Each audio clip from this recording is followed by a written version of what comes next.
আমরা তো রাসূলের রওজার পাশে যাই, রওজার পাশে যে সালাম দিই আবেগ ভরা, তখন মন মানে না। অনেক এমন আল্লাহর বান্দা তো পৃথিবীতে গত হয়েছেন যারা রওজায়ে আতহারের পাশে যে রাসূলকে সালাম দিয়েছেন, রাসূল করিম সাল্লাল্লাহু আলাইহি ওয়াসাল্লাম তার সালামের জবাব দিয়েছেন, আর সেই সালামের জবাব সে শুনতে পেয়েছে।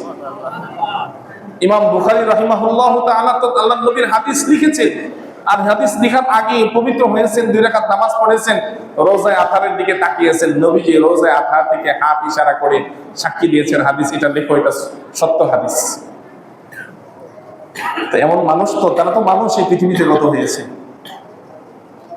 তো যে আমার নাম শুনলো কিন্তু দুরূদ শরীফ পড়লো না, সে ধ্বংস হোক। এই দুরূদ শরীফ রাসূলের নাম শোনার পর যেই কোন পৃথিবীতে আল্লাহর নাম শোনার পরে এরকম কোন আমল আল্লাহ দেন নাই যে আমার নাম শোনার পরে এটা করা ওয়াজিব, এরকম কোন আমল আল্লাহ দেননি। আল্লাহর নবী, আল্লাহর দোস্ত, আল্লাহর বন্ধুর নাম শোনার পরে দুরূদ শরীফ পড়া আল্লাহ তাআলা ওয়াজিব করেছেন।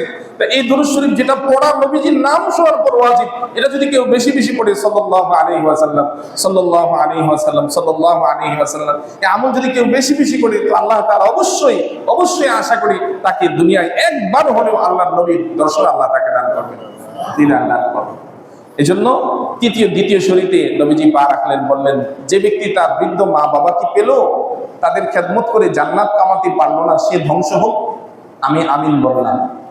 এখন আপনার আমার মা বাবা আছেন হায়াতি, আল জান্নাতু তাহতা আকদামিল উম্মাহাত, সন্তানের বেহেশত মা বাবার পায়ের নিচে।